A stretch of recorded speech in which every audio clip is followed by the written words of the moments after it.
You're full. Find your own tattoo on the app. Oh man, we're getting little kids. This indoctrination. They're trying to get these kids to accept the numbers when they come and collect us all for camps.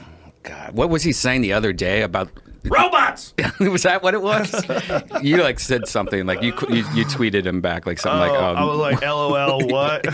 Like, what did he say? Yeah, what was that? I love that guy, but sometimes he says shit that I just go, what? You need someone like me next to you all the time. That's what Alex Jones needs. He just needs me to go, hey man, what? Stop. That might not be it. You're a big tough guy, buddy. You just rammed into me. Ah, how do you like that? Now hit me in the face and see what happens, punk. I'm sorry. There's an attack on the species by a guild of psychopaths, and they must be defeated.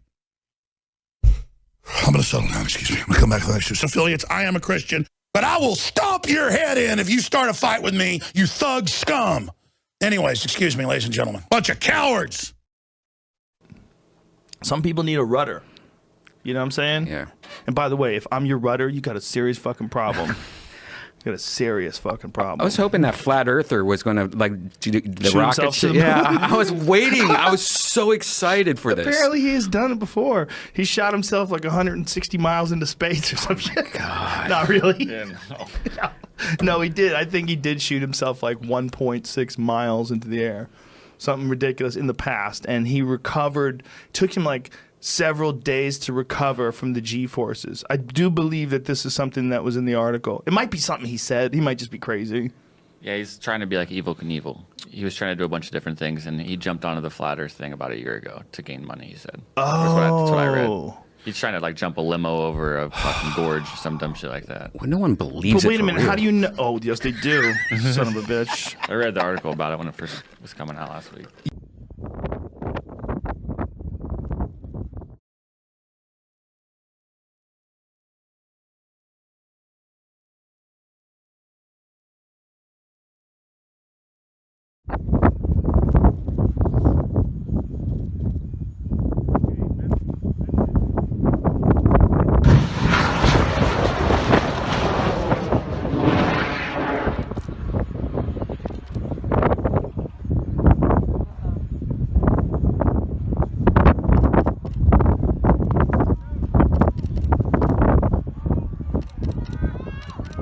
Yeah, you know what? I read one of the craziest fucking arguments someone said, one of the flat earth proponents said about it. This is going around apparently, so forgive me if you've heard this.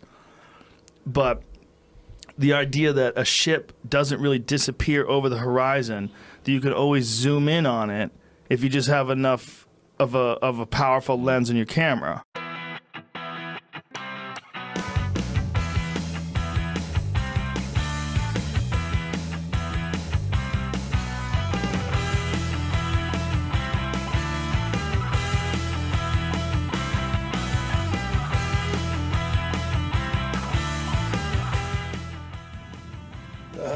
Birth.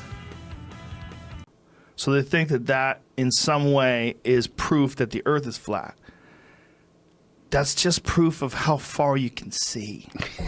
That's all it is. You don't understand. Like the curve of the earth, it takes forever. It's fucking huge.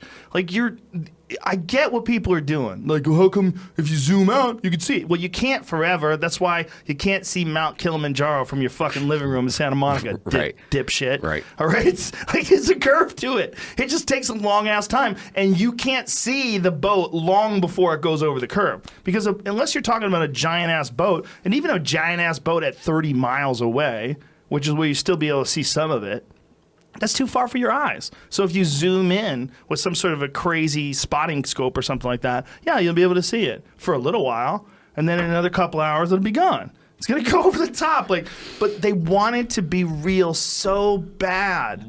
They want it to be real so bad that they come up with these things that aren't true as examples why the Earth is flat. And the big one was, yeah, how come every photo of the Earth from space is a composite? You didn't even bother to look into it. Because that's not true.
It's just mental health. You know, we have a huge problem. It's lack of education. It's lack of education, and then it's also being committed to these ideas to the point where they're a part of you. It's idea identity politics. This is what it is. When you believe in an idea so much that you don't, and I've been guilty of this, and I think everybody has at one point in your life, you've been guilty of not really looking at it for what it is, but instead looking at it for what you want it to be and for what you've already committed yourself to believing in. That's a big part of the problem. A big part of the problem with people is you commit yourself to believing in something. And then when you commit yourself to believing in something, anything that's contrary to that belief gets fought viciously. You shut it down, you interrupt by all means necessary, you mock it, you deride it, you don't examine it objectively.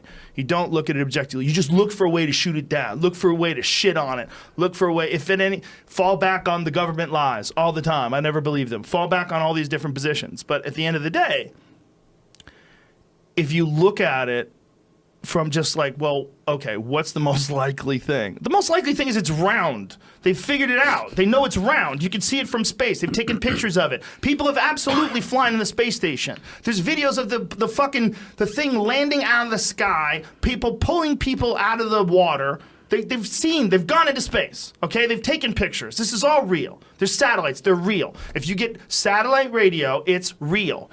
Okay, it's really from a satellite. When you get DirecTV, it's real. It's in space. It's orbiting the fucking Earth.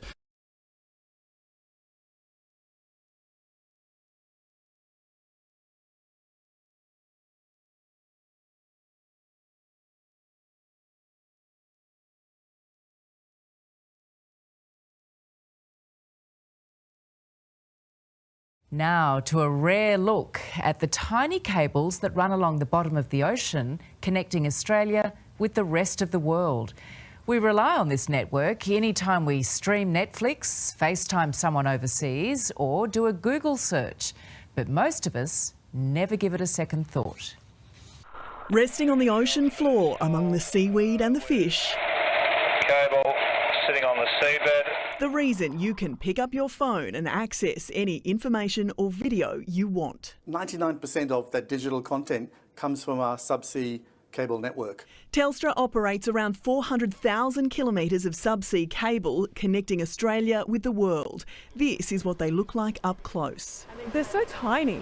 Yeah, no, it's remarkable. It just amazes me how much the technology has advanced from this to that. This is coaxial cable. It connected Australia to New Zealand in the 80s and could carry about 1,000 phone calls. That is fibre optic, capable of 200 million calls. But now it's all about data. From your phone to a tower, the data then travels to a cable station across the ocean floor and back at the speed of light. The strategic importance of this underwater information highway on show last month when the Australian government partnered with the United States and Google, a $100 million deal to run undersea cables to at least 8 Pacific Island nations. The international subsea cables make land in Australia here on Sydney's eastern and northern beaches, as well as the Gold Coast and in Perth. They are constantly monitored for any disruption. Just last year, the United States foiled a plan to hack one of its cables near Hawaii.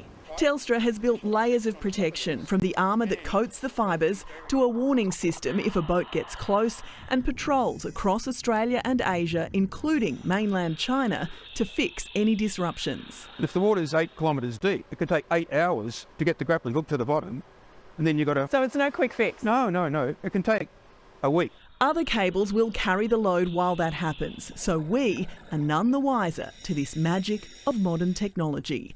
In Tamarama, Jane Azapati, 9 News. It's almost like a troll. It's not, man. I'm telling you, I used to think that too. It started out as a troll. This is what I think happened. I think it became an exercise in psychology.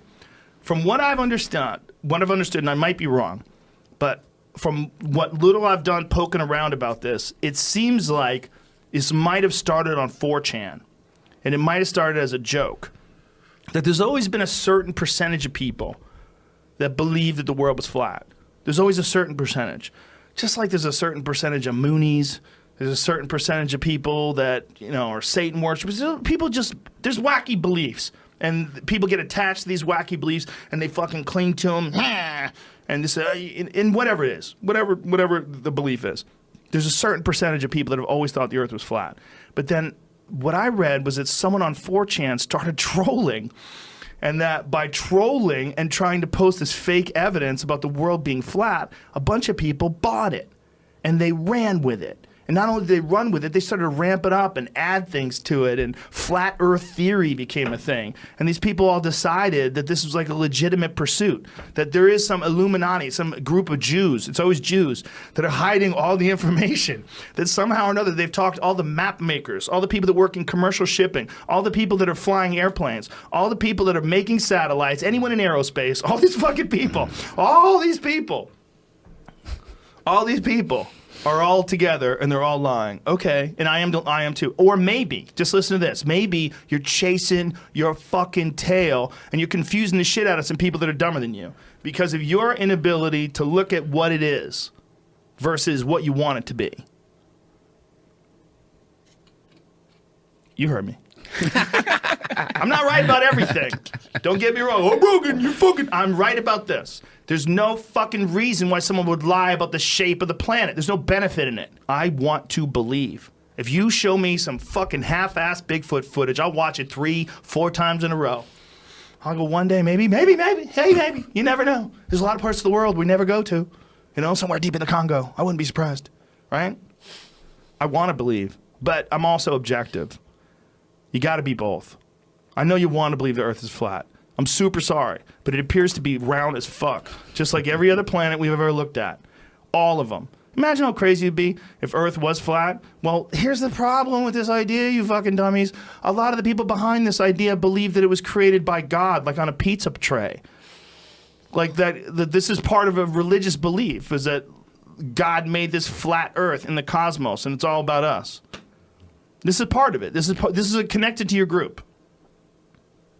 It's just mental health, you know. We have a huge problem. It's lack of education. It's lack of education. Religion, in many ways, gives you answers right now. Yeah. Without the need to sort of to research it or to go on the frontier. The lack of education and the lack of curiosity about it is one of the scariest things about new generations of kids, right? Like when the new generations are coming up, if they know less than the generation before, that's when we really start to freak out. Don't do it. I don't trust your science. Okay, your objective truth. 64% of what? Of millennials are not, or only 64% are convinced that the world is a ball. The world is a circle. That the world is a, what is it, a spheroid? Is that what it's called? Oblate? I mean, I'd like to see how that question spheroid? was asked. Exactly. Yeah. Because if they know that we are oblate, and the thing is asking, is Earth a ball? They'll say, no, we're an oblate ball. And Well, we're it's- slightly wider below the equator than at the equator, so we're a pear-shaped oblate spheroid. But it's not a pear that you would find normally. If you found that pear, you'd be like, this fucking pear that's shaped like a ball. So these differences in measurements are so small that if you found it on the ground, you would say this is a perfect sphere. Wow. In fact, in this book, I have a whole chapter called On Being Round, which is all about this. It's all about our perception of what is round and what is not.